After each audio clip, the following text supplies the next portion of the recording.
Nag-secure po kami ng permit upang makapasok ng Mindiola para po makausap at marinig natin. Laban! Upang makausap at marinig natin at maiparinig din sa Malacanang, sa ating Pangulo ang ating hinaing. Humingi na ng permit sa Manila City Government ang transport group na Manibela para sa planong programa sa Mindiola sa August 14. Nais nilang muling manawagan kay Pangulong Ferdinand Marcos Jr. na magbago pa ang isip nito hinggil sa desisyon na huwag suspendihin ang implementasyon ng Public Transport Modernization Program o PTMP. Panawagan ng chairman ng grupo na si Marval Buena pati na ng kanilang mga chapter leader makausap sa Malacanang ang Pangulo. Gusto nilang personal na maiparating ang umano'y kapalpakan sa implementasyon ng programa. Sana naman ho magkaroon ng totoong dialogo sa pagitan ng pamahalaan at ng mga stakeholders katulad ng mga tsuper, operator at ng mga totoong mananakay. Pagbuksan mo kami ng inyong pinto, buksan ninyo ang palasyo ng Malacanang. Upuan natin ito at pag-usapan.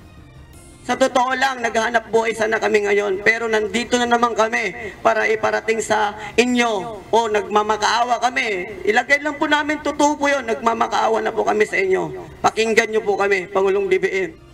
Kung hindi sila pakikinggan ni PBBM hanggang Martes, nagbanta ang grupo na magsasagawa ng tigil pasada at mga kilos protesta mula August 14 hanggang August 16, Miyerkules hanggang Biyernes. Magmamarcha uli sila mula sa Welcome Rotunda sa Quezon City hanggang sa Mindiola sa Maynila.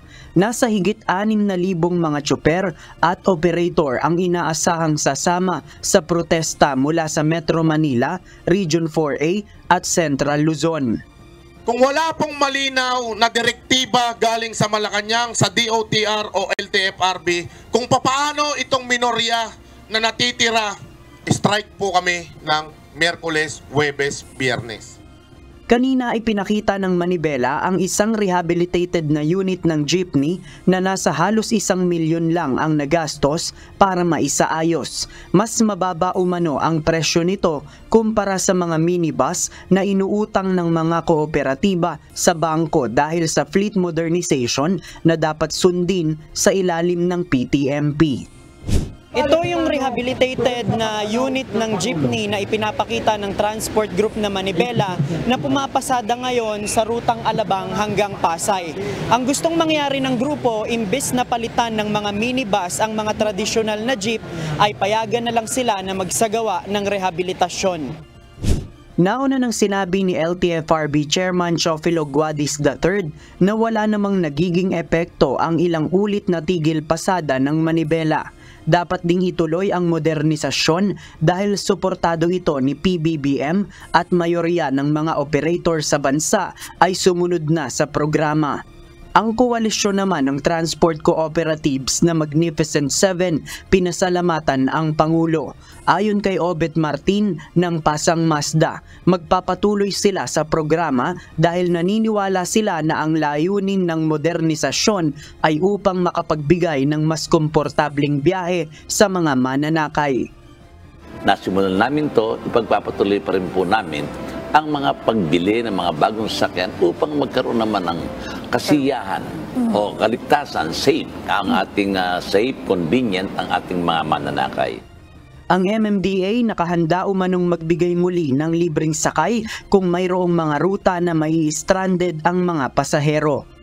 Nakahanda po tayo na mag-provide ng libreng sakay, mag-provide ng security doon sa mga hindi sumasama sa tigil pasada. I-activate po siguro natin yung atang interagency task force ng tigil pasada para po sa paghandaan yan at rumesponde sa anuman pong pangangailangan ng ating mga kababayan. JP Nunez, UNTV, News and Rescue. Diyos ang aming sandigan, serbisyo publiko ang aming pinahahalagahan.